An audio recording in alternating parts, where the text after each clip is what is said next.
ప్రజల ఆరోగ్య భద్రతకు అత్యంత ప్రాధాన్యత కల్పిస్తున్నాం. గతంలో కాంగ్రెస్ ప్రభుత్వం రాజీవ్ ఆరోగ్యశ్రీ అనే గొప్ప పథకాన్ని ప్రారంభించింది.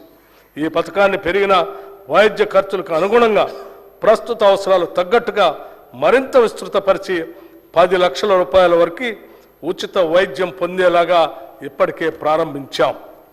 మా ప్రభుత్వం అసంపూర్తిగా ఉన్న సూపర్ స్పెషాలిటీ మరియు ఇతర ఆసుపత్రులు, మెడికల్ కాలేజీలు, నర్సింగ్ కాలేజీల నిర్మాణానికి కావలసిన నిధుల్ని మంజూరు చేసి వాటిని త్వరలోనే పూర్తి చేస్తుంది.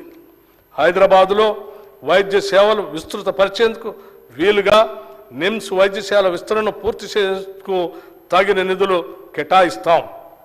పాత బస్తీల్లోని చారిత్రాత్మక ఉస్మానియా ఆసుపత్రి నూతన భవన నిర్మాణాన్ని త్వరలోనే ప్రారంభిస్తాం.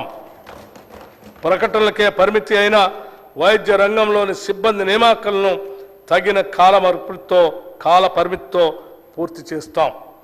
మా ప్రభుత్వం ఏర్పడిన వెంటనే 6,956 నర్సింగ్ ఆఫీసుల నియామకాల ప్రక్రియను పూర్తి చేసి వారికి నియామక పత్రాలని అందజేయటం జరిగింది.